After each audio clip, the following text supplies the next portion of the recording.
Bonjour. Donc bonjour à toutes et à tous et bienvenue donc à cette 6e visioconférence Partage au soleil levant. Elle est organisée par l'association Lyon-Japon Nihon Jinkai et soutenue par le bureau consulaire du Japon à Lyon. Donc pour cette 6e visioconférence, nous accueillons donc Laura et Tiffany qui font partie de l'association donc Komainu Yosakoi Lyon, pardon. Donc comme je disais, c'est la 6e visioconférence. La dernière fois, on avait accueilli Damien qui nous avait parlé de la culture pop japonaise. On avait accueilli également donc Eugénie et Charlotte, deux jeunes étudiantes qui avaient passé leur vie étudiante donc à Kyoto et à Tokyo. Et aujourd'hui, donc à nouveau, un duo avec Laura et Tiffany qui vont nous parler notamment donc de la danse traditionnelle japonaise, le Yosakoi, mais aussi de leur voyage au Japon, car de ce que vous m'avez dit, vous avez voyagé quand même beaucoup. Donc Laura, Tiffany, bienvenue. Et merci en tout cas d'être là parmi nous. Et donc vous êtes de grandes amoureuses du pays du soleil levant et aussi de grandes voyageuses. Vous avez voyagé donc à Okinawa, à Kyushu, à Shikoku. Vous avez visité les villes emblématiques du Japon, donc Tokyo et Kyoto. Et pile l'année dernière, donc vous étiez à Shikoku pour un road trip. Et en 2018, donc vous avez rassemblé des personnes qui souhaitaient danser le Yosakoi à Lyon.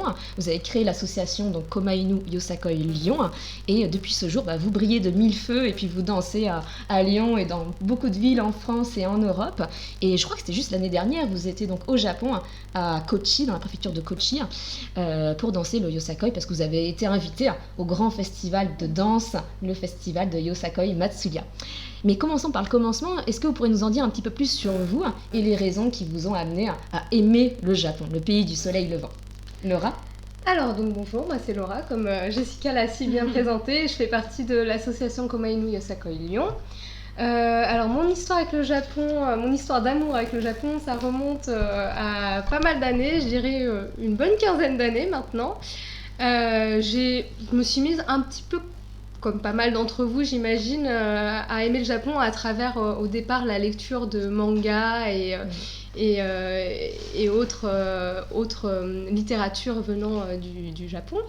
Il y a également la musique aussi qui m'a énormément intéressée. Donc en fait, à travers les mangas, j'ai commencé à m'intéresser à tout l'aspect culturel. En fait, il y a plein de choses que je comprenais pas quand je lisais les mangas.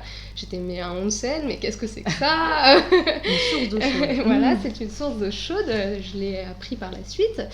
Et pour la musique, je dirais que ça m'a plus, sur le coup, intéressée à la langue japonaise et à l'apprentissage de la langue japonaise. Et de fil en aiguille, j'ai grandi, donc j'ai eu de quoi aussi voyager un petit peu. Et maintenant, j'en suis à mon 7e voyage au Japon. Quand même. Et oui, quand même. Quand même. C'est pas un petit amour. Et ensuite, j'ai aussi vécu un an en visa vacances-travail au Japon. On aura l'occasion d'en parler par la suite. On va en parler en détail en tout cas, parce que c'est un sujet qu'on n'a pas tellement abordé lors des précédentes visioconférences. Et Laura a aussi beaucoup de photos à nous faire découvrir tout à l'heure. Donc on vous montrera pas mal de paysages. Et Tiffany, j'en viens à toi. Quelle est la raison qui t'a amenée à aimer le Japon? Alors moi, le Japon, je l'ai découvert d'abord par les jeux vidéo, notamment les RPG auxquels j'ai joué depuis que je suis toute petite. Par ces jeux vidéo, j'ai été amenée ensuite vers les mangas animés, un peu comme la plupart des gens. Et puis ensuite, la musique via les openings et endings qui sont faits par des groupes japonais populaires là-bas. Et de ça, en fait, je me suis intéressée, comme Laura, à la langue, à la culture, à tout ce qui en a découlé. Et au final, nous voilà à avoir voyagé l'année dernière ensemble. Et puis, donc moi, j'ai fait 2 voyages au Japon, mais j'espère pouvoir un jour en faire au moins 7. Est-ce que tu aurais une anecdote sur ton premier voyage au Japon? Dans quelle ville est-ce que tu es allée? Mon premier voyage, j'ai fait le classique Tokyo, Kyoto, Osaka, Nara pour voir un peu tous les endroits emblématiques du Japon. Tokyo pour la ville, pour l'effervescence, Kyoto pour tous les temples, et puis après Osaka, Nara parce que c'était entre les deux, pas très loin. Et ce qui m'a le plus marqué, c'est le petit arrêt que j'ai fait à Hakone, donc d'où j'ai pu voir le mont Fuji. On a eu la chance, en restant qu'une journée, de le voir en pleine journée, en plein soleil, avec aucune brume, aucun nuage. Sans les nuages, et d'avoir fait tout le tour de Hakone. Et étant une passionnée de volcans, à Hakone, du coup, j'ai pu voir le mont Fuji, mais j'ai aussi pu faire toute la zone volcanique avec les fumerolles de Owakudani juste au-dessus. Donc ça, c'était mon plus beau souvenir de mon premier voyage. voyage. Hakone, donc à l'ouest vraiment de Tokyo, à 1 heure à peu près. C'est vraiment entre Kyoto et Kyoto, à peu près à mi-chemin. Ouais. D'accord. Ouais, Hakone qu'on vous conseille fortement. On aura une petite photo à vous montrer tout à l'heure. Et toi, Laura, donc tu es partie en visa vacances-travail. Donc tu as travaillé au Japon, mais tu as également voyagé. Oui. Est-ce que tu peux nous en dire un petit peu plus, parce que je pense qu'il y a des participants qui aimeraient un jour partir au Japon via ce biais-là. Est-ce que tu aurais des anecdotes ou des conseils à nous apporter? Alors, des anecdotes et des conseils, j'en ai énormément. Donc, il a fallu faire un petit peu le tri. Donc, le visa vacances-travail, c'est quoi? C'est un visa qui permet de partir 1 an au Japon et d'y travailler tout en y voyageant. En fait, d'y travailler pour gagner un petit peu d'argent pour pouvoir découvrir le Japon de façon touristique. Les moments marquants pour moi dans mon visa vacances-travail, ça a été déjà 1 mois avant d'arriver sur Tokyo, en fait, parce que nous on est arrivé par Fukuoka, on est arrivé par bateau de la Corée du Sud, on a choisi de faire compliqué. Et donc on est remonté petit à petit sur Tokyo et on est passé par Osaka, et là on s'est retrouvés enrôlés à faire bénévole pour le festival de la bière à Osaka. Donc ça c'est une anecdote très marquante. Donc on était chargé du tri des poubelles, parce qu'il faut savoir, ça c'était une grosse angoisse pour moi en arrivant en PVT au Japon, la question du tri des poubelles, parce qu'ils sont très très sérieux, et il faut savoir qu'ils ont vraiment des jours particuliers pour trier et pour vider les poubelles aussi. C'est ça. Donc même quand je vivais là-bas, il y a des fois où par exemple les bouteilles en verre, c'était le 3e mercredi du mois, donc il fallait absolument se lever le bonjour à 8h pour aller jeter les verres, parce que sinon... Donc c'était une de mes premières grosses expériences. Combien il y a de poubelles à Osaka, à peu près? Pour le verre, pour les batteries alors nous, pour le festival, on en avait 3. Il y avait tout ce qui était les trays, tout ce qui était en polystyrène. D'accord. Et il y avait le verre et les il y avait les cannes aussi, la 3e. Et il y avait le reste, tout ce qui était alimentaire, etc. Donc effectivement 4 poubelles. D'accord. Mais parfois il y en a plus que ça. Là c'était un festival. Voilà, et puis sinon j'ai travaillé pendant 1 an dans une auberge de jeunesse comme réceptionniste. Alors, petite anecdote, c'est un travail que j'ai trouvé sans vraiment chercher. Un soir, je logeais là-bas, et puis un soir, on a bu avec le patron, et puis il m'a dit « Ah, mais tu cherches un boulot ?» Oui. Et puis, je me suis retrouvée le lendemain à passer un entretien d'embauche. Comme quoi, le monde est petit. C'est ça. Et puis, pour ceux qui se demandent si c'est difficile ou pas de trouver un emploi là-bas, quand vous voulez vraiment faire ce qu'ils appellent les baito, les petits jobs, c'est assez... Il y en a beaucoup en fait, il suffit d'ouvrir les yeux, d'ouvrir ses oreilles, et ça se trouve assez facilement quand on a quelques bases de japonais. D'accord. Un temps, une rencontre, comme on dit, Ichigo Ichie, et là c'était vraiment le destin un petit peu d'aller dans ce bar à ce moment-là, et de rencontrer le patron. C'est vrai. Je crois d'ailleurs qu'on a une photo en tout cas de mon lieu de travail. On va vous la montrer. Est-ce que tu peux commenter un petit peu cette photo? Donc Laura, on te voit sur la droite. Exactement, avec une collègue et mon copain qui est tout à gauche. Donc cette photo, en fait, c'est sur mon lieu de travail, donc dans l'auberge de jeunesse. Et puis ils avaient besoin de renouveler leurs photos sur leur site web. Donc ils nous ont dit journée shooting photo, on aimerait bien avoir des étrangers sur les photos parce que c'est une grosse partie de la clientèle de l'auberge, donc pour que les clients puissent s'identifier. Donc voilà, ils ont fait venir le maquilleur, le coiffeur, la costume, enfin pas la costumière, mais celle qui était chargée de décider les tenues qu'on allait porter. Donc c'était une sacrée expérience. Fantastique. On a une deuxième photo également à ton travail aussi.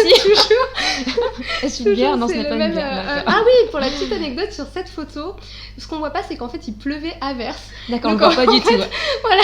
Donc en fait là on était là à trinquer avec une petite bouteille de vin, avec nos verres de vin, sauf qu'on avait des trompes d'eau qui nous tombaient dessus et fallait sourire comme si de rien n'était. D'accord.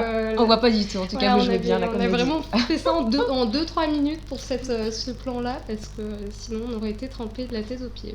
Et derrière on voit la Skytree tout au fond sur Tokyo.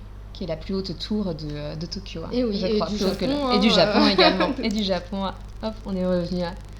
Est-ce que tu aurais d'autres anecdotes ou conseils là, sur le permis vacances-travail?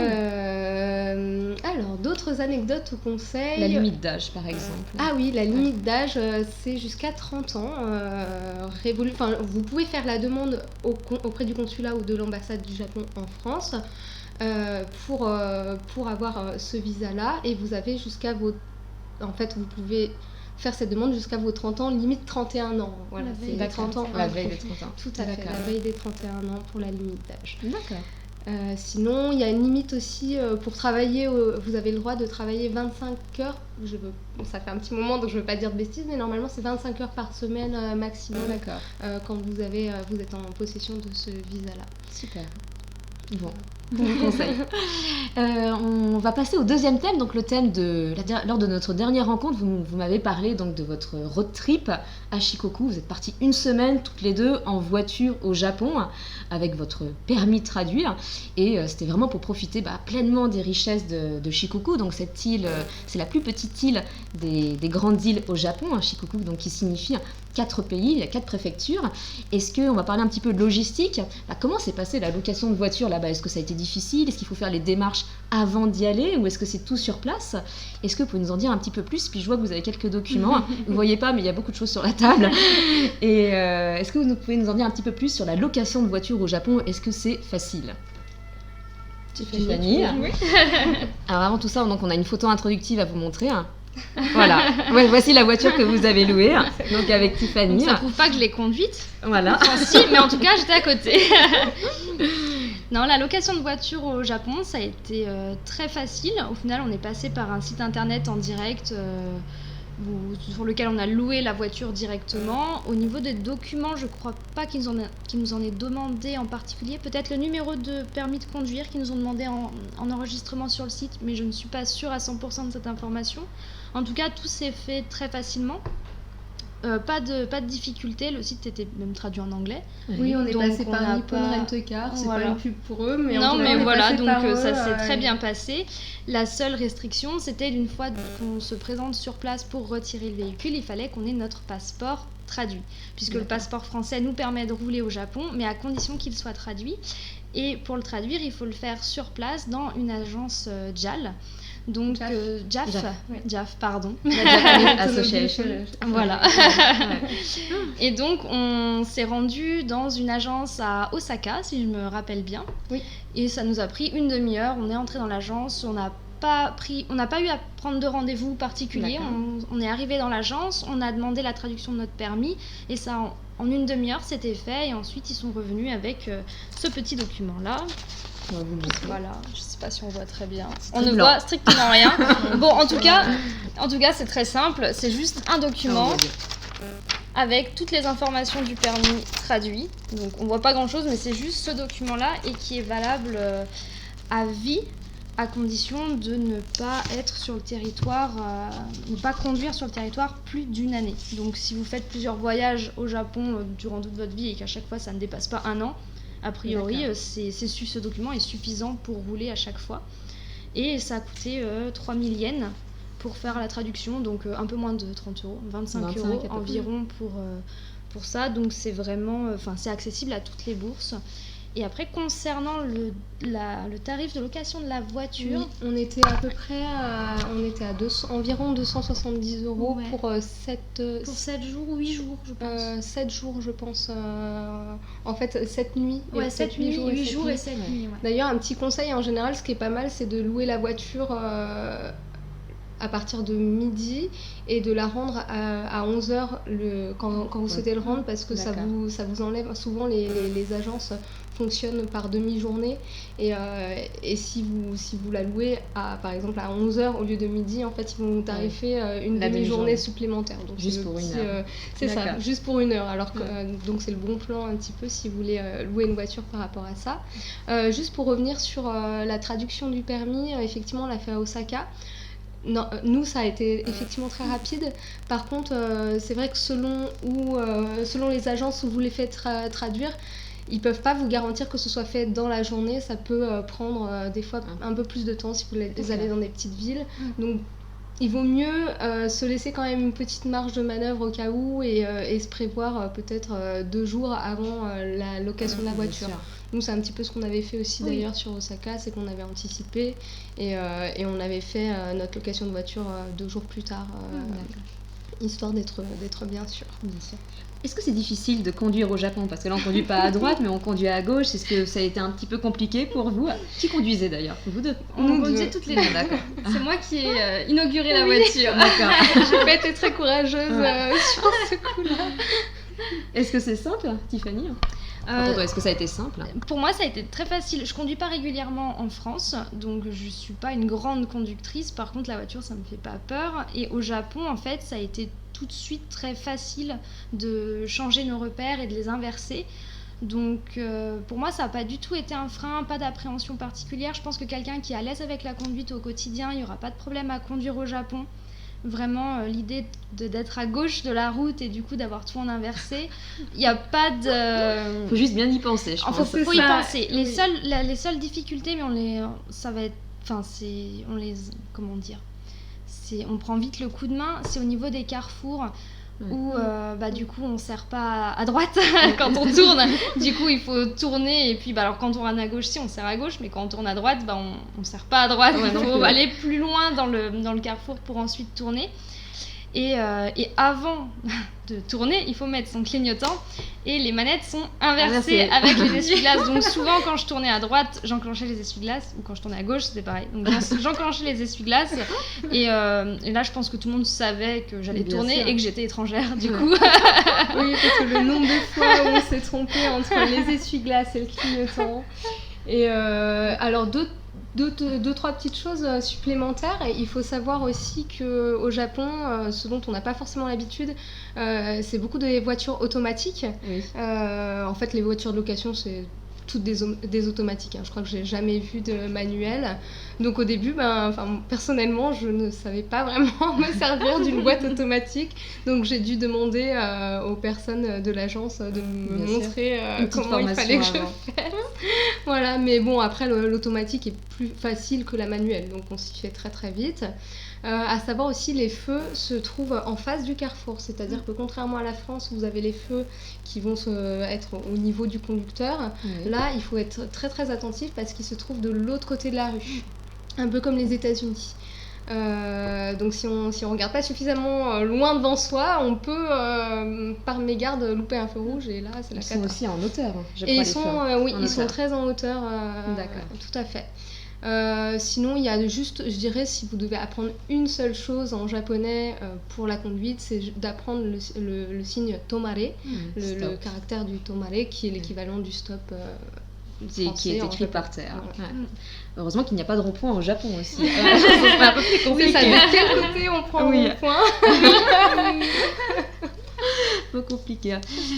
Très amusant en tout cas pour cet épisode sur la conduite. Sur l'hébergement aussi, quand on s'était parlé, c'était assez rigolo. Quels hébergements vous avez choisis là pendant une semaine, 8 jours, 7 nuits, je dirais. Quels hébergements vous avez choisis? Est-ce que c'est plutôt des auberges de jeunesse ou d'autres hôtels, des business hôtels? Tiffany, tu veux en parler? Et notre hébergement durant ce road trip, c'était la voiture. On a choisi d'être en totale liberté et de ne pas avoir à réserver, à se contraindre à s'arrêter à certains endroits. Donc on a dormi dans la voiture. Donc moi à côté conducteur et Laura sur la banquette arrière. Peut-être petit, je pense, pour dormir dans la voiture. Et ça nous a permis une grande liberté. On pouvait après le repas du soir se dire on n'est pas fatigué, on reprend la route et puis on roule de nuit, puis on découvre des lieux comme ça, sans trop savoir où on s'arrête des fois. Et puis le matin, on se réveille et puis en fait c'est cool, on s'est arrêté, on a bien fait. Peut-être que 2 jours on n'aurait pas fait comme ça. Donc c'était vraiment super d'avoir cette liberté-là. C'était trop bien. Et... Vas-y, je t'en prie. J'allais juste dire, on a eu peut-être un petit déboire sur la première nuit où on s'est retrouvés effectivement. Donc, on gare la voiture, tout se passe bien, on s'installe, on met nos petits pyjamas, on baisse les sièges pour pouvoir se coucher, on commence un peu à s'endormir et là, première petite déconvenue, les moustiques, enfin la chaleur, donc on se dit on va ouvrir les fenêtres.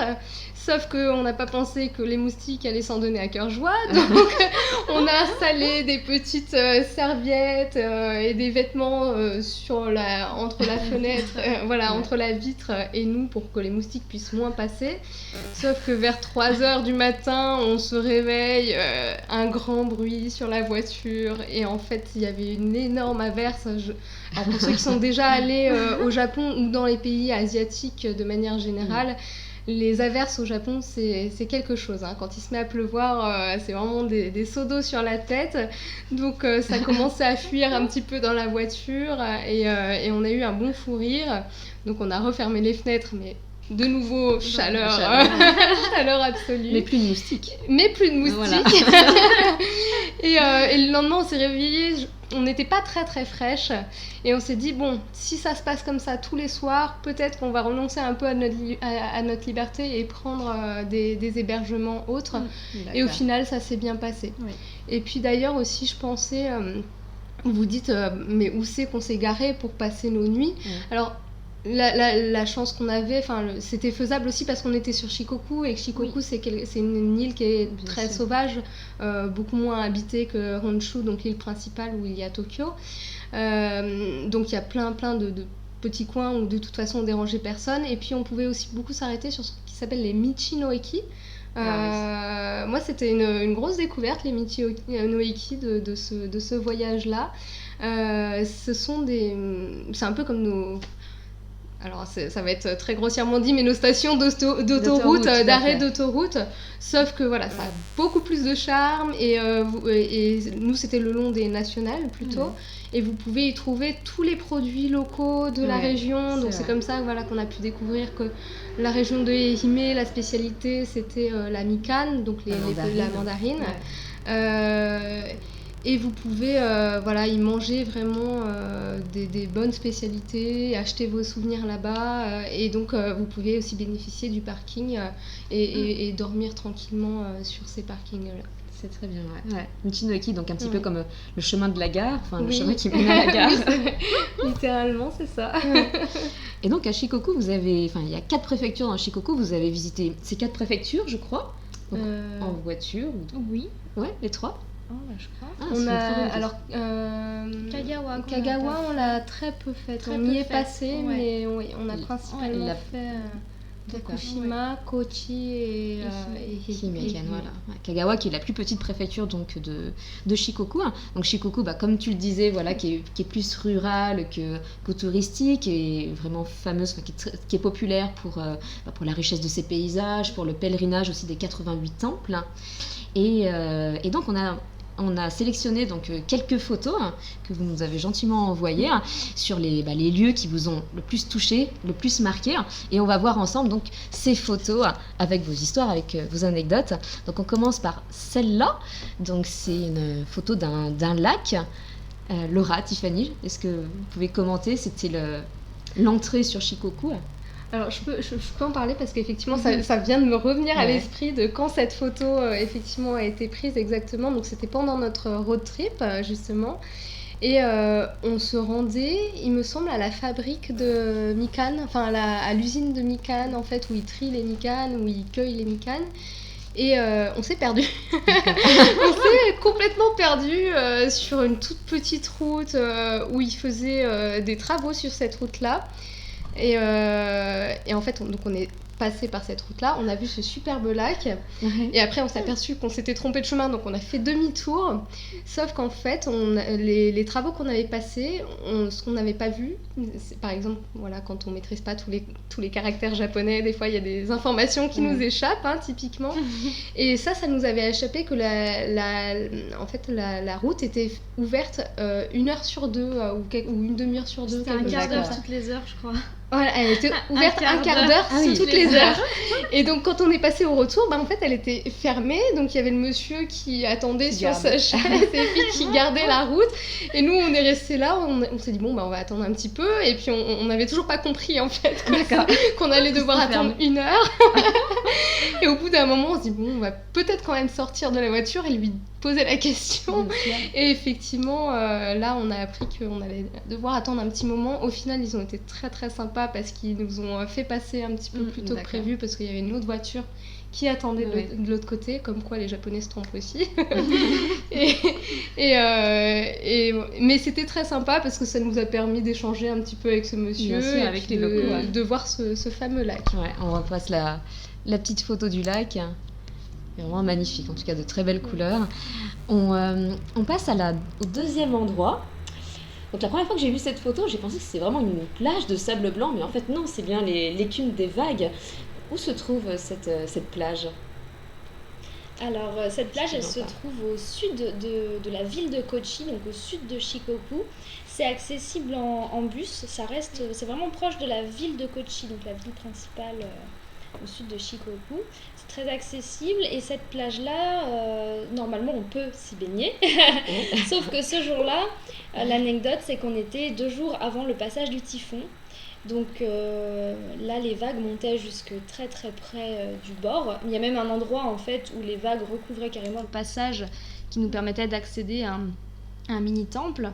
Et en fait il y avait donc un policier assis sur sa chaise qui, dès que les gens descendaient du petit chemin en pierre pour essayer d'aller toucher l'eau, donc marcher dans le sable en fait, il venait donc il les réprimandait, disant non, ne venez pas, parce qu'en fait les vagues étaient vraiment très très hautes, la mer était vraiment dangereuse.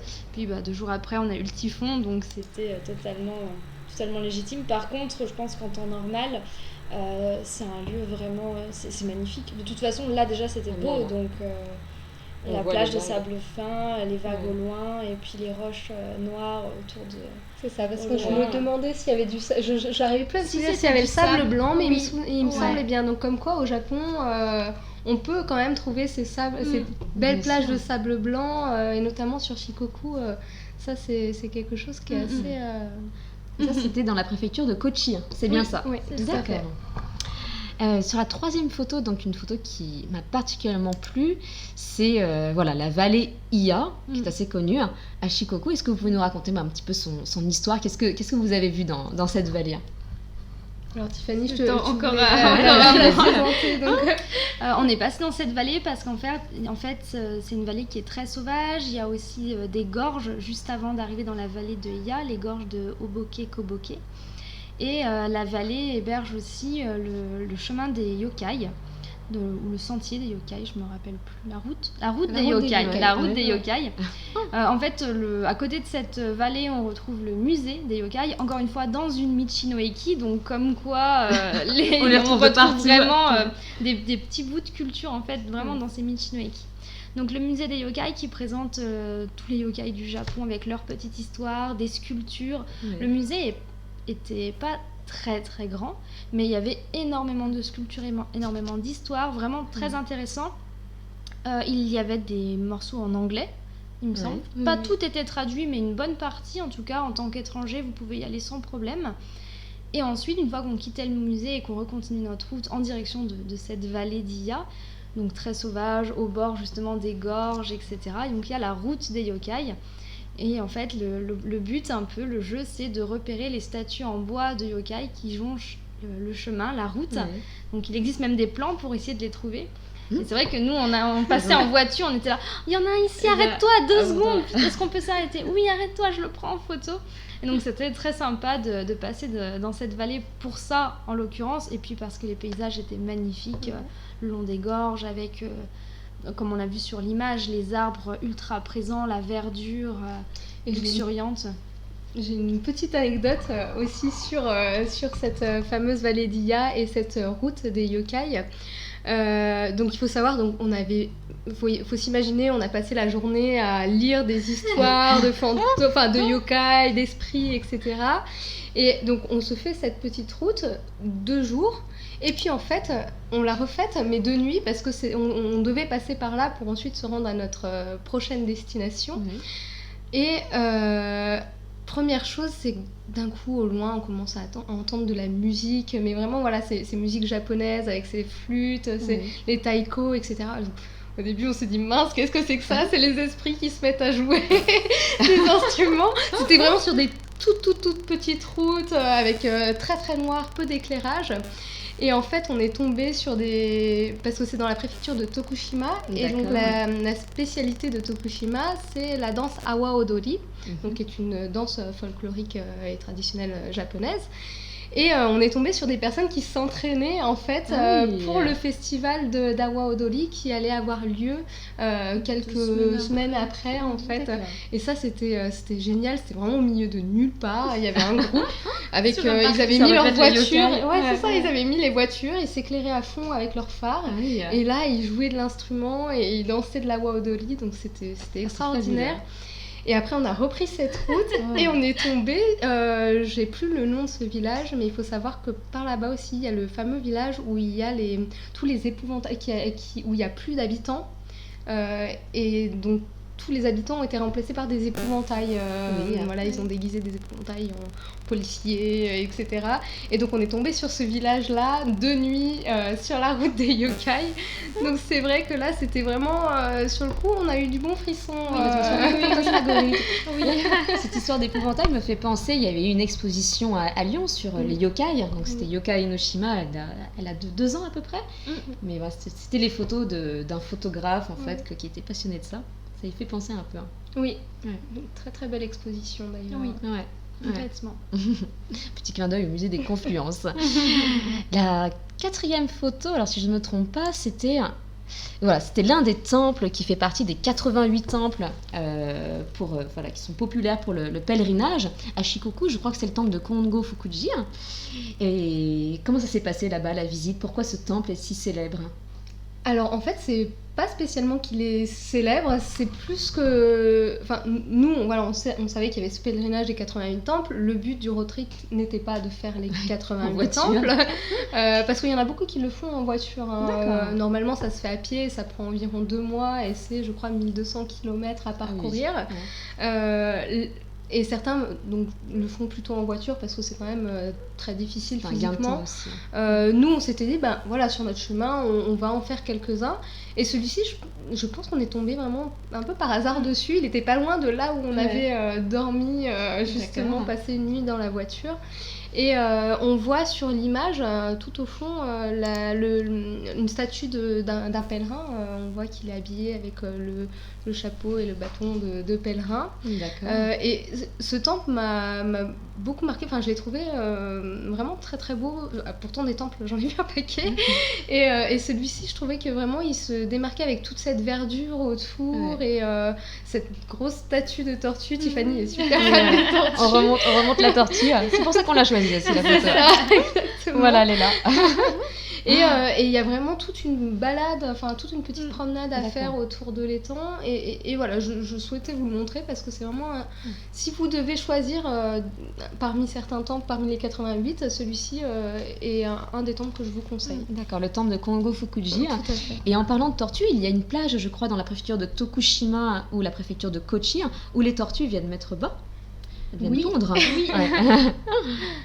Oui, effectivement. Effectivement, il y a une plage c'était au sud dans la préfecture de Kochi, donc, qui est réputée parce qu'elle accueille chaque année donc quelques tortues qui viennent pondre sur cette plage-là. On s'y est rendu de nuit et il y a effectivement un musée également. À cet endroit-là. Je me rappelle pas le nom du musée, mais ça devait être le Shelonian Museum, quelque chose comme ça. Et on s'est rendu sur cette plage. Bon, on s'est pas avancé, on a garé la voiture en haut, on n'est pas descendu sur la plage de peur justement de rencontrer une tortue parce qu'il ne faut pas aller voir les tortues qui viennent pondre sur la plage. Mais voilà, de loin on a rien vu. En même temps, on évitait aussi d'allumer les lampes torches parce qu'il faut pas les effrayer. Mais il y a un musée qui est dédié et j'imagine qu'ils doivent également protéger cette plage de façon à ce que les tortues puissent venir pondre librement. Et en toute sécurité. Très belle histoire. J'en viens à l'autre photo, enfin, la dernière photo donc, sur Shikoku. On parlait des tortues et puis maintenant on va plus parler des libellules, donc les tombeaux. Donc Shikoku est célèbre, si je ne me trompe pas, donc pour les libellules et pour les lucioles aussi. Je crois qu'il y a aussi un parc où on peut voir les lucioles. Ce parc de libellules, vous y êtes allé quel mois? Où est-ce qu'il se trouve et qu'est-ce qui vous a marqué? Bon, je vais faire. Donc on y allait en été, c'était au mois d'août, et ça se trouve proche de la rivière Shimanto, qui est, il me semble, la seule rivière encore naturelle, enfin 100% naturelle, où il n'y a pas d'intervention de la main de l'homme au Japon. Donc c'est une rivière très, très sauvage. Et d'ailleurs, un gros conseil que je peux vous faire quand vous voyagez au Japon, c'est vraiment rapprochez-vous des offices du tourisme locaux, parce qu'ils ont plein d'informations, ils sont toujours prêts à aider, et vous pouvez même avoir des petits cadeaux si vous remplissez les questionnaires. Donc ça me fait plein de souvenirs. Et ça, c'est vraiment un gros conseil. N'hésitez pas à aller dans les offices du tourisme. Je trouve que on découvre des lieux comme ça, et donc ça, c'était quelque chose qui n'était pas du tout prévu à la base, et on s'est rapproché de l'office du tourisme qui était proche de cette rivière-là, Shimanto. On leur a demandé qu'est-ce qu'on peut faire dans les environs, et c'est eux qui nous ont conseillé ce parcours libellule. Donc si vous tapez même sur internet Dragonfly Park sur Google, vous allez le trouver sur Google Maps, parce que l'adresse est un petit peu à trouver, c'est pas très très précis.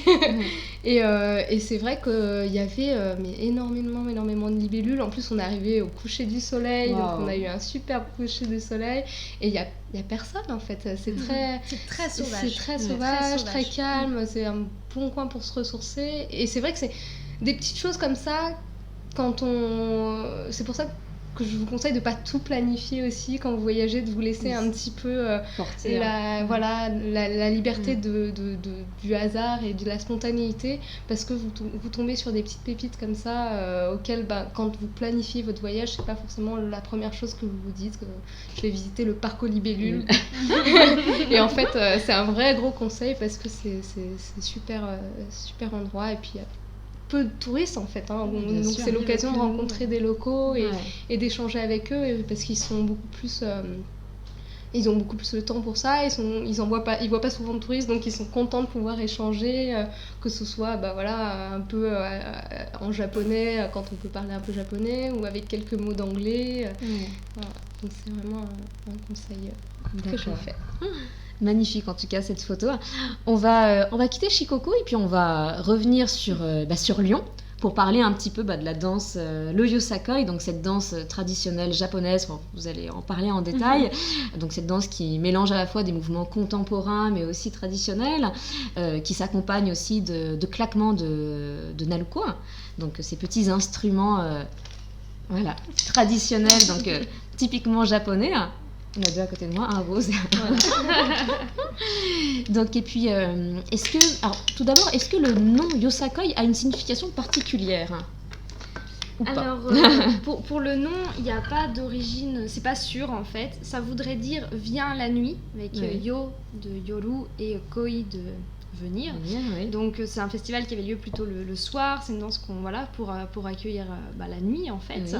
Mais il n'y a aucune trace écrite, donc il n'y a pas vraiment de preuves. C'est plus de la tradition orale, où on se dit que potentiellement le nom viendrait de là. D'accord. Est-ce que vous pourriez nous en dire un petit peu plus sur l'histoire du yosakoi, son histoire, ses mystères, comment il s'est développé au Japon et en France aussi, comment il est arrivé en France? Alors le yosakoi, c'est né dans les années 1950, donc dans la préfecture de Kochi, à côté de la préfecture de Tokushima, sur l'île de Shikoku. Le but de la création de cette danse était de redynamiser économiquement, d'apporter un petit plus culturel à cette zone qui n'avait rien de particulier à offrir sur le moment. Et en fait, ça permettait de redonner le sourire aux gens, de leur donner envie de danser, de participer à des projets en créant des groupes et puis en paradant dans la rue. Et ça permettait aussi d'attirer un public qui habituellement allait se rendre à Tokushima, donc la préfecture à côté, pour voir des spectacles d'Awa Odori, une autre danse traditionnelle plus ancienne. Donc c'était un peu faire de la concurrence touristique sur cette préfectures danse-là. voisines. Et la danse Yosakoi en est un peu inspirée. Il y a quelques mouvements qu'on peut retrouver dans la wa odori, donc enfin l'inverse. Les mouvements de Yosakoi le mouvement d'Awa Odori qu'on retrouve dans Yosakoi. Voilà. On peut voir d'ailleurs l'un des très beaux rapis que vous avez rapporté, donc qui est juste derrière nous. Donc les rapis, donc c'est une sorte de veste de kimono en fait que vous portez quand c'est une veste plus quand vous courte. dansez. La majorité des équipes effectivement portent ce type de costume-là, c'est le plus classique.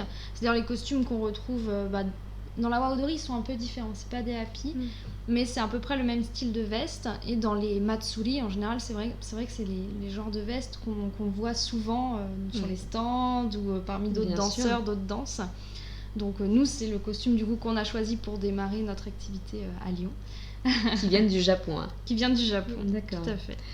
Et j'en viens à votre association. Donc l'association s'appelle Komainu Yosakoi Lyon. Komainu, qu'est-ce que ça veut dire? Pourquoi Komainu d'ailleurs? Alors Komainu, c'est tout simplement un petit clin d'œil à la ville de Lyon, puisque nous sommes de la ville de Lyon, car le Komainu est une espèce de créature qui se rapproche du lion et qui est postée souvent aux entrées de temples en tant que gardienne du temple, des temples japonais. Donc on trouvait ça plutôt sympa de faire ce rapprochement-là avec un aspect de la culture, un élément de la culture japonaise et la ville de Lyon quand on fait la traduction littérale. Tout à fait. Tout simplement. Ouais. Et c'est aussi le Komainu et c'est votre logo aussi, c'est le symbole de votre logo. Oui, Je tout crois. à fait. Tout Oui, à oui. fait. Je voulais juste refaire un petit sur le Yosakoi. On n'a pas trop parlé des costumes. Enfin, on a parlé un petit peu des costumes. On a parlé du rapi, on a parlé des naruko. Et pour vous donner une idée de qu'est-ce que c'est comme danse exactement, il faut savoir que c'est une danse qui est assez dynamique, mine de rien, assez cardio, et qui se danse... donc, Tiffany, tu parlais de Matsuri, donc c'est les festivals, qui se dansent énormément dans les festivals l'été au Japon pour animer les rues, et ça peut se danser soit sur une scène, soit en paradant, un petit peu comme le festival de Rio au Brésil. Donc en fait, ça va donner des centaines et des centaines d'équipes qui vont parader dans les rues du Japon avec tous ces costumes colorés, chacun des chorégraphies différentes et des costumes différents. Et il faut savoir aussi, je vous montre juste en chaussures aussi, Parce que petits objets. voilà, en chaussures, souvent on danse avec les jikatabi, ces fameuses chaussures qui sont rapprochées des ninjas, les mots historiques, et qui sont au final beaucoup plus utilisées par les travailleurs dans le bâtiment au Japon. On en voit beaucoup. Et donc aussi pour la danse Yosakoi. Vous avez également une tresse que vous mettez sur le front. Oui, alors. Après, elle est en. Je pense qu'on va la redévelopper, mais elle se met comme ceci. Voilà. On l'a pas mise là avec la chaleur. Avec la Exactement. canicule, voilà. Et puis bon, c'est vrai que quand on danse, après, elle a tendance à nous laisser une jolie trace sur le le de front. bronzage. Donc, on rechigne un petit peu à la mettre en dehors des temps de danse. En tout cas, si on fait partie de votre troupe, donc on devient un Komainu. J'en viens à la photo donc de votre troupe qui est ici, voilà. Donc là, vous êtes combien là sur cette photo? Vous êtes déjà une bonne quinzaine, mais combien il y a de... On devait être 17-18 et cette D'accord. photo a été prise 2 mois et demi après la création officielle de notre troupe. D'accord. Donc on a commencé la troupe, on était 4. En 2 mois, on est passé à 10 et là à 10, on s'est dit bon on monte officiellement une association. Et cette photo, donc 2 mois et demi après qu'on ait monté l'association, donc on est 17-18 à avoir participé à l'événement Japan Touch en 2018. D'accord. Mais par contre, dans la troupe, on devait être bien un peu plus d'une vingtaine. Donc en 4 mois, on est passé de 4 à 20. On a eu un peu peur pour la suite, on s'est dit si tous les 2 mois on fait x4, ça va être compliqué à gérer. Et au bout de 2 ans, voilà, on est arrivé à une trentaine de danseurs dans notre équipe. D'accord. Vous accueillez toujours de nouvelles arrivantes et arrivants? Ouais, pour l'instant, on n'a aucune limite en termes de danseurs. D'accord. Donc pour tous ceux qui veulent nous rejoindre, la rentrée est en septembre. Dans un petit mois. Sachant qu'effectivement, des fois, au Japon, c'est des équipes parfois de 100 à 130 personnes. Donc plus on est nombreux et mieux ça rend.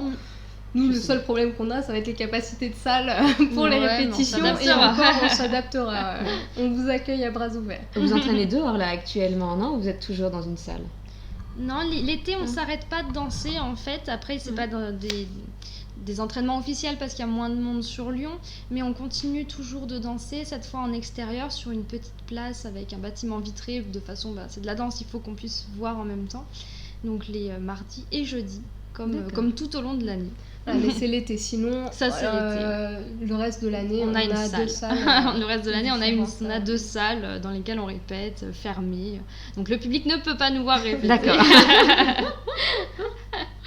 Vous avez participé à de nombreux festivals, que ce soit la Japan Touch, comme tu l'as énoncé, ou aussi vous avez participé à la fête du Nouvel An, donc de l'association Lyon-Japon Nihonjinkai. Je vais montrer la photo. Bon, là, vous n'étiez pas... C'était à peu près combien? C'était 8 à danser. 8 à danser. Donc pour les membres de l'association, c'était il y a 2 ans, si je ne me trompe pas. Il y a c'est un an et demi. Un an et demi, à peu près, c'est ça, en janvier. Ouais. Donc là, c'est l'un des grands événements de l'association. À quels autres événements vous avez participé? On a dansé à la Necronomicon à Belfort là en février de cette année. On a également eu la chance de participer à un événement, la Japan Impact en Suisse. Donc ça a été notre premier événement en dehors de la France. Sinon, on a fait aussi la Japan Expo. On l'a faite avec la Fédération de Yosakoi de France, donc avec les autres équipes de Yosakoi, donc Paris, Nantes et Bordeaux. Donc, ce qui a été un gros événement puisqu'on a pu danser pour la toute première fois les 4 équipes en même temps sur scène. Donc ça a été très très enrichissant. Et puis là, tout l'été, on danse, on se produit à Villeurbanne sur gratte-ciel. Oui. Et pour le marché de Noël aussi. Pour le marché de Noël également, ouais. Avec Villeurbanne, on fait souvent des événements quand c'est possible, notamment sur la rue Henri Barbus. On a aussi participé au Lyon Hanabi. Après, on participe avec l'INSA aussi, on a dansé pour les nuits de l'Asie, les journées. Non, c'était la semaine asiatique. Voilà, les semaines asiatiques. Je déforme un petit peu. On a participé à la nuit des étudiants du monde aussi. Et on fait aussi des plus auprès de collectivités. On a participé, on a dansé pour un centre socio-culturel de la Duchère. On a aussi participé aux Girandières, on a dansé, c'est une résidence senior, donc on fait un petit peu tout, on fait aussi bien des gros événements comme la Japan Expo que des plus petits événements. Et puis il faut toucher des publics différents aussi, que ce soit les seniors, les étudiants, les jeunes. Exactement, et puis notre but c'est, donc quand on va dans les conventions spécialisées Japon, on est déjà sur un public qui est sensibilisé à la culture japonaise, mais notre but c'est aussi de faire connaître cette culture-là à d'autres personnes qui ne seraient peut-être pas forcément intéressées autrement, donc là c'était l'occasion. D'accord. Je me rappelle d'un événement, donc c'était devant le magasin Uniqlo, qui est donc un magasin vestimentaire à Lyon qui est arrivé il y a un peu plus de 2 ans maintenant. C'était toujours aussi un événement en partenariat avec l'association et vous avez dansé donc sur la rue de la République à Lyon et beaucoup de passants se sont arrêtés pour découvrir qu'est-ce qu'était le Yosakoi et je pense que aussi pour vous c'était bien de vous produire dans le plein centre de Lyon. Qu'est-ce que vous gardez comme souvenir de ce moment-là? C'était la première fois qu'on dansait dans la rue, sur la rue de la République, donc je pense que c'est une chance parce qu'il n'y a pas toutes les troupes qui peuvent se permettre de danser comme ça dans la rue. En plus, ce jour-là, le public était vraiment... Il y avait du monde qui s'arrêtait, qui se mettait devant, c'était vraiment impressionnant. Et il faisait super beau en plus, donc c'était super agréable de danser à ce moment-là. Et petite anecdote là par rapport à la photo en particulier, c'est qui est-ce? D'habitude c'est Bonnie. C'est Bonnie, donc on sait que tu nous écoutes. Voilà. Et c'est que sur cette photo, on vous a présenté tout à l'heure les naruko, donc les instruments traditionnels avec lesquels on danse sur la plupart de nos chorégraphies de Yosakoi, puisque c'est un instrument vraiment lié à la ville de Kochi. Et donc c'est ces instruments-là. On peut peut-être les remontrer, même les faire claquer aussi. Donc ces instruments-là. Attention les oreilles. Double clapet et puis les 3 bâtons séparés. Mais sur la photo qu'on vient de vous montrer, on ne danse pas avec ça puisque le Yosakoi n'est pas restreint en termes d'instruments avec lesquels on peut danser. Et donc on a choisi de faire cette danse avec des éventails. Donc voilà, on vous en a apporté un. Voilà, donc on danse aussi avec les éventails. Ah, ça fait du bien. Allez. Surtout l'été. Voilà. Avec la canicule. Super. Donc, cet événement, c'était en octobre de l'année dernière, si je me souviens bien.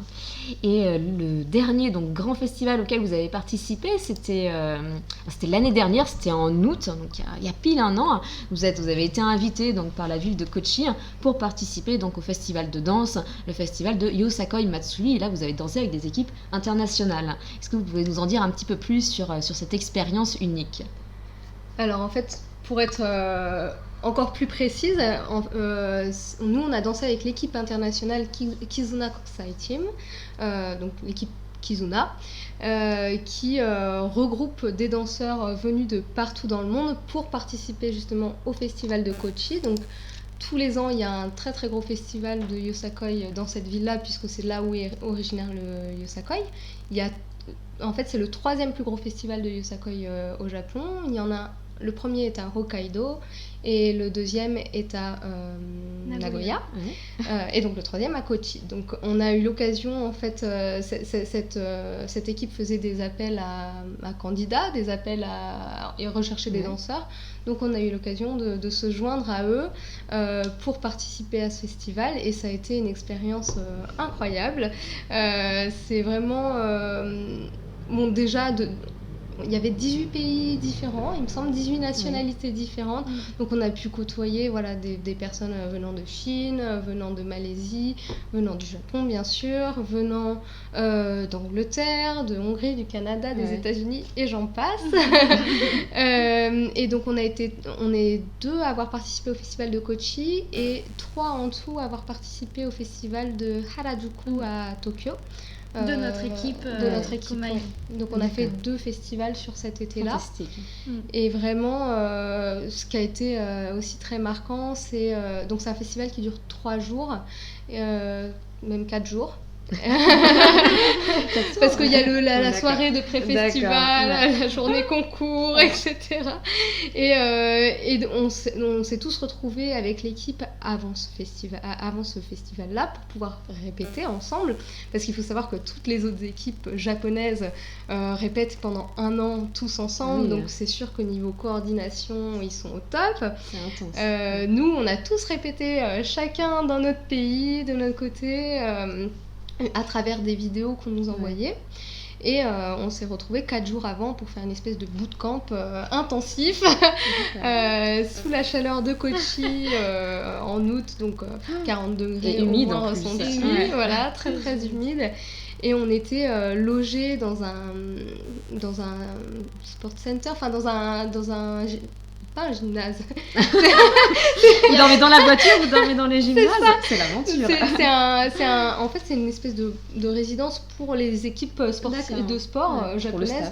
Il faut savoir que les Japonais, par exemple les jeunes lycéens ou étudiants japonais, ils ont donc des clubs et ils appartiennent à des clubs sportifs et souvent l'été ils font des camps comme ça de répétition intensive avec le sport pour resserrer les liens et pour progresser dans leur sport respectifs. Et donc ils ont des structures qui peuvent les accueillir en hébergement. Donc on a logé dans cette structure-là et puis après on répétait dans un gymnase d'une école élémentaire. Donc des fois on voyait les petits élèves japonais qui venaient nous voir danser, etc. Et ça c'était vraiment une belle expérience. J'imagine. C'était dans la petite ville de Hino, donc c'est proche de Kochi. Et on a pu participer aussi à plein d'événements locaux comme les Okyaku Party. Donc apparemment c'est spécial de cette région-là et c'est des fêtes, des sortes de fêtes de bienvenue où on va pouvoir danser, discuter ensemble et autour d'un bon repas avec les locaux. C'est fantastique. Ouais, donc ça c'était super. Une expérience qui est gravée vraiment dans vos cœurs, j'imagine. Et au fil de ces années, qu'est-ce que le Yosakoi vous a vraiment apporté et puis quelle place cette danse a dans votre cœur? Aujourd'hui, ça a été l'occasion au-delà du Yosakoi déjà de fédérer une équipe, de réunir des gens qui à la base ne se connaissaient pas, puisque avec Laura on s'est rencontrés grâce à cette association. On ne se connaissait pas avant, on ne s'est pas dit un jour tiens, on va monter une équipe. Non, on s'est rencontrés parce qu'on était en train de monter une équipe du Yosakoi et on s'est rencontrés comme ça. Donc le Yosakoi, pour moi, ça a été de réunir autant de monde autour de la passion du Japon et de pouvoir échanger là-dessus.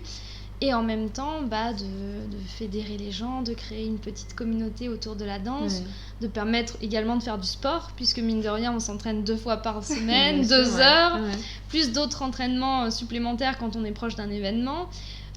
Donc moi, ça fait partie de mon quotidien, puisque je gère l'association tous les jours, puisque en dehors des entraînements, il y a également tous les à côté, la location des salles, l'événementiel, la communication, développer le costume, puisque pour l'instant le costume est constitué uniquement de notre happy, mais plus tard on aura un costume intégral avec pantalon, chaussures, haut, et j'en passe.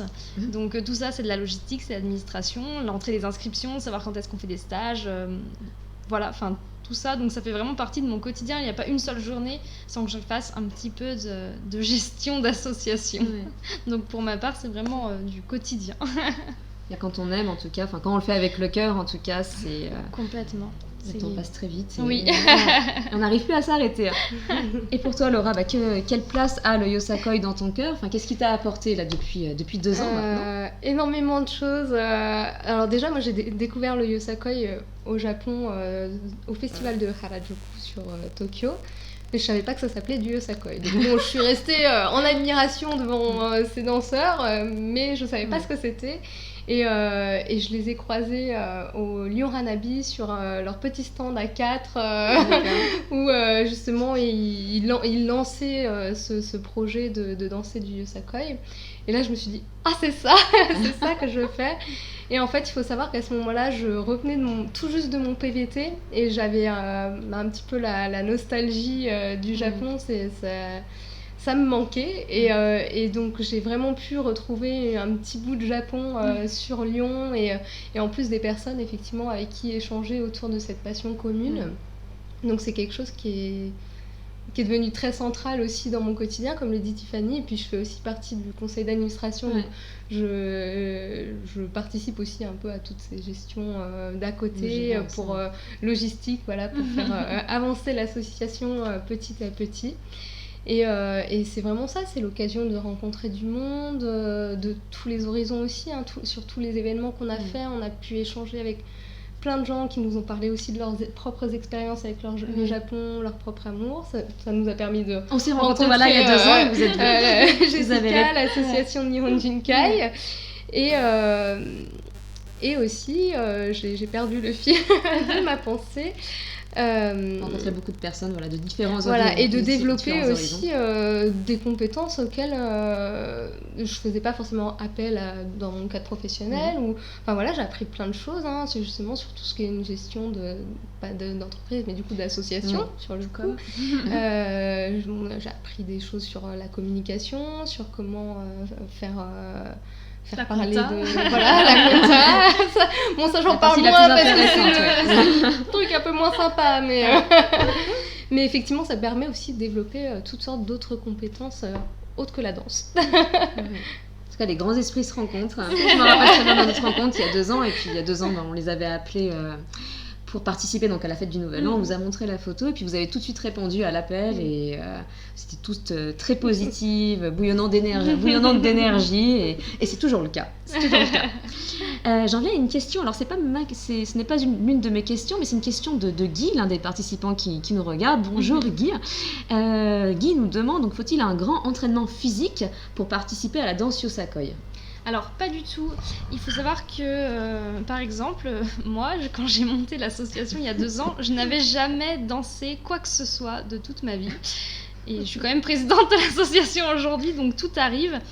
Tous les niveaux on accueille tous les niveaux, il n'y a pas de problème. Si vous savez déjà très bien danser, que vous avez le sens du rythme, écoutez, montrez-nous ce que vous allez faire, aidez-nous à tirer l'équipe vers le haut et à nous apprendre plein de choses.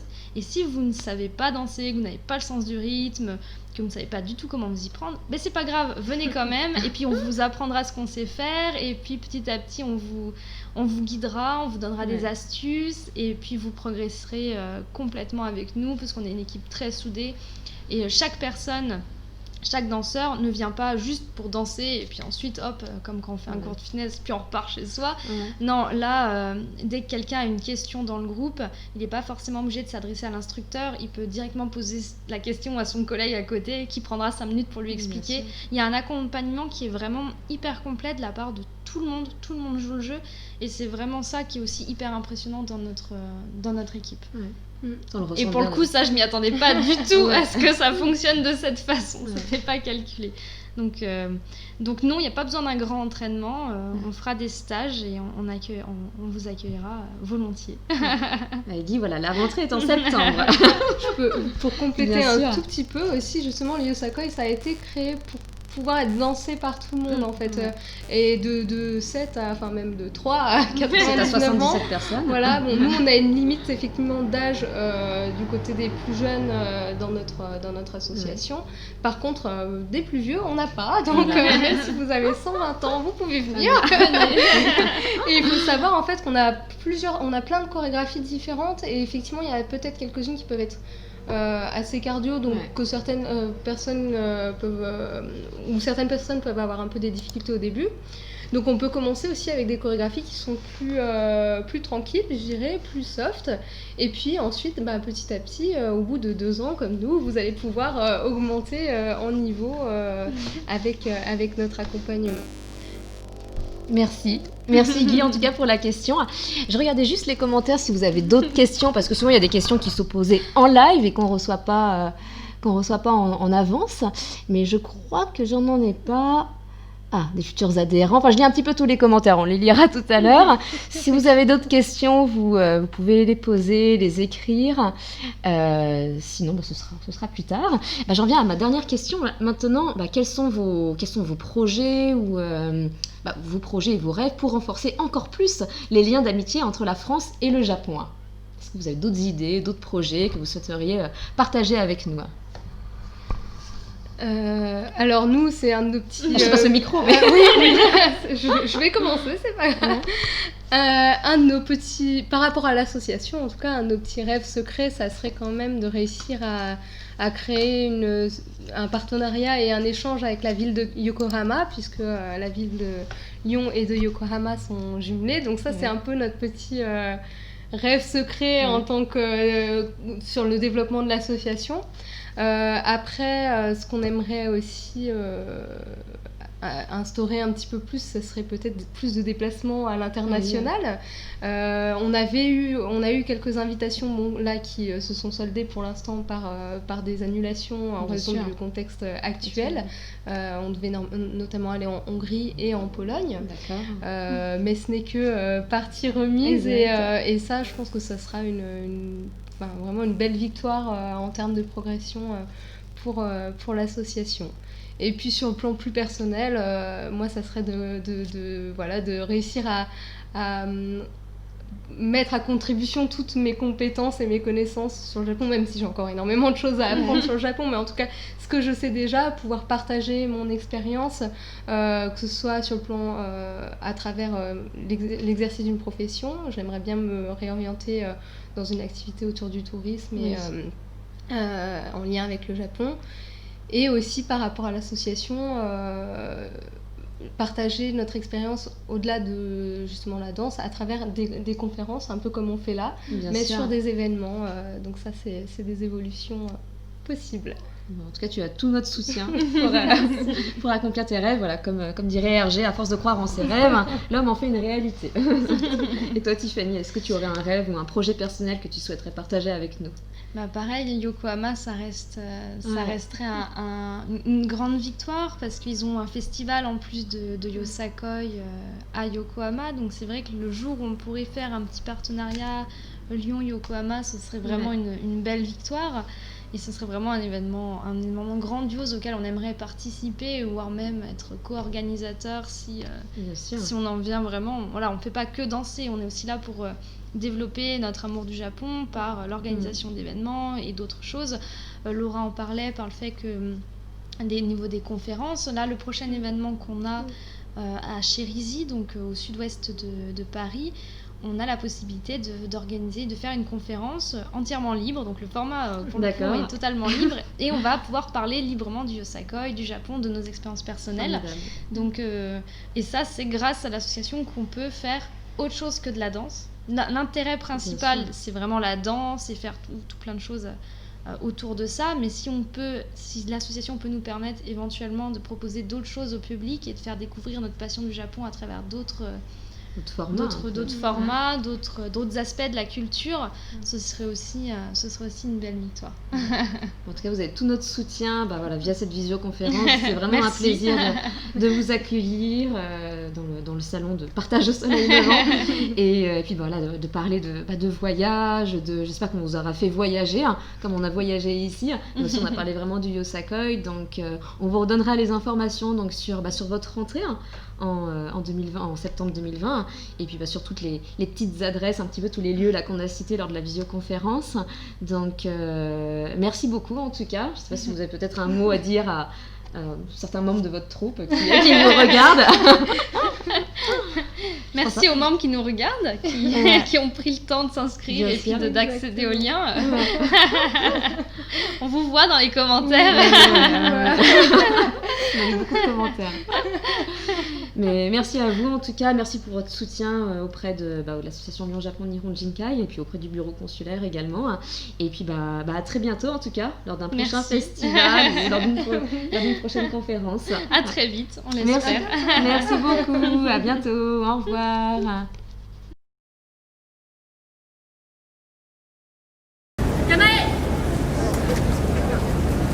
日本全国福の神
弾ける白波入道雲が笑い